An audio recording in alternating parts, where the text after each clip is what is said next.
बाकी चीज़ें तो बात है।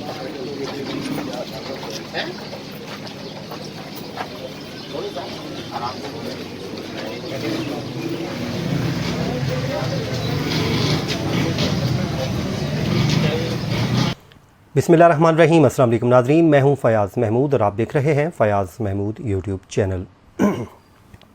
सबसे पहले तो कल के लिए माज़रत ख़्वाह हूँ। कल मैं आपके साथ मुखातब नहीं हो सका, वीडियो नहीं बना सका। उसकी वजह क्या थी?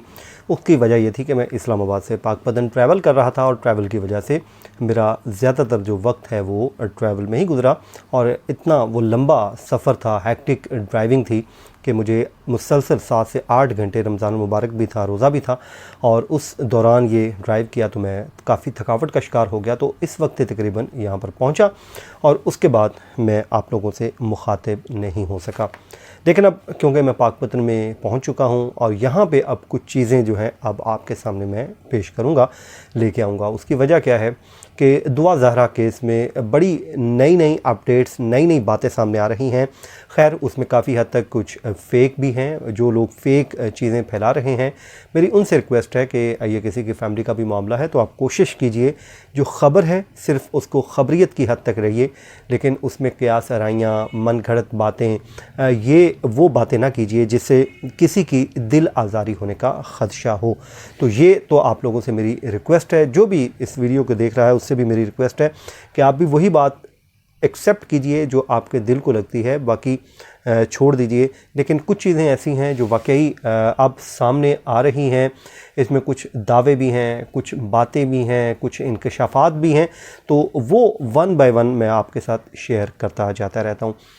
लेकिन अब इसमें मामला यह है कि जो दुआ ज़हरा की फ़ैमिली है, ज़ाहिर है उनकी बेटी थी जिसकी उम्र तकरीबन 14 बरस थी और 14 बरस जब आपने अपनी बेटी को अपने हाथों से, नाज़ों से पाला हो और वो चुपके से, खामोशी के साथ 1 मिनट में पराई हो जाए तो फिर आपको यकीनन दुख भी होता है। आप उस पे अफ़सोस का इज़हार भी करते हैं और आपके दिल में शक व शुबहात भी जन्म लेते हैं। जैसे मैं आपको एक मिसाल दे देता हूँ कि आपकी या किसी की भी किसी के घर में चोरी हो जाए तो वो अगले दिन हर किसी को मशकूक नज़रों में देख रहा होता है, हर किसी के ऊपर वो शक कर रहा होता है कि कहीं यही तो मेरा चोर नहीं है।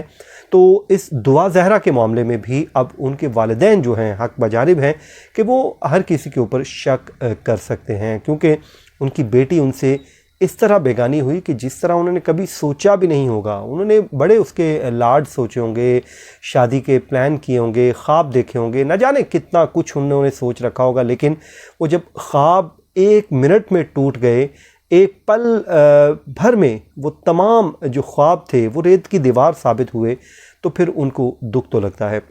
अब नाज़रीन, इसमें कुछ चीज़ें हैं जो सामने आ रही हैं। एक तो मैं पाकपतन में मौजूद हूँ और जहाँ पे उस बच्ची को रिकवर किया गया, इंशाल्लाह अब उस घर में मैं आपको लेके जाऊँगा, आपको दिखाऊँगा।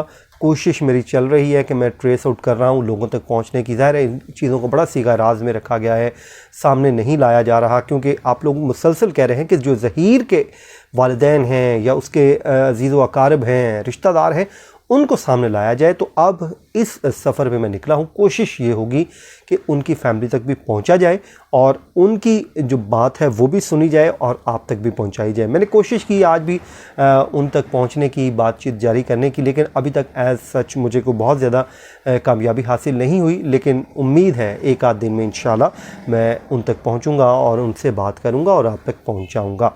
एक तो मामला ये हो गया।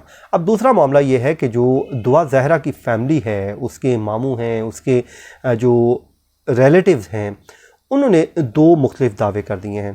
पहला दावा तो उनका ये है कि जब निकाह पढ़ा जा रहा था दुआ ज़हरा का, तो उस वक्त बच्ची के ऊपर तशद्दुद किया गया और उसकी वीडियो जो है वो सामने आ गई है और वो ये उनका इल्ज़ाम है, दावा है। वो ये कहते हैं कि वो सिंध पुलिस के हुक्काम के पास वो वीडियो मौजूद है जो सामने नहीं लाई जा रही। ये उन्होंने शक का इजहार किया है। ज़ाहिर है जैसे मैंने वीडियो के स्टार्ट में आपको बताया कि शक करना उनका हक़ है, क्योंकि उनकी चोरी हुई है और उनको मुतमईन करना रियासत का काम है और रियासत को चाहिए कि उनको हर हवाले से मुतमईन करे कि उनकी बेटी के साथ कोई जुल्म नहीं हुआ, ज़्यादती नहीं हुई या उनकी फ़ैमिली के साथ कोई ज़्यादती नहीं हुई।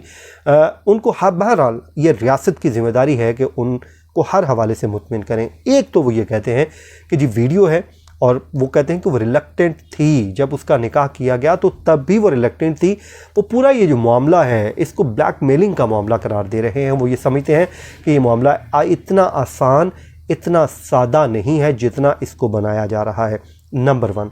दूसरा, उनका जो दावा है उस पर शायद मुझे लगता है कि थोड़ी सी वो मिसकैलकुलेट कर रहे हैं। उसमें हकीकत बज़ाहिर दिखाई दे नहीं रही, क्योंकि वो ये कहते हैं कि जो सांगड़ से बच्ची मिली थी वो असल में दुआ ज़हरा ही थी, और उसको पुलिस ने जब प्रेशर बढ़ा, मीडिया का दबाव बढ़ा, सोशल मीडिया का एक दबाव बढ़ा, तो उन्होंने उस बच्ची को वहाँ से मूव किया और लाहौर पहुँचा दिया। क्योंकि बच्ची का बकौल जो दावा है वो ये कहती है कि मैंने ऑनलाइन ऐप के ज़रिए गाड़ी बुक की, कराची से लाहौर तक ट्रैवल किया, और इस दौरान वो अकेली ही गई थी। लेकिन यहाँ पे वो ये शक कर रहे हैं, वो ये कहते हैं कि वो अकेली नहीं गई थी, बल्कि सांगड़ से जो बाजियाब हुई थी वो बच्ची वही थी बज़ाहिर, और उसको मूव किया गया वहाँ पे।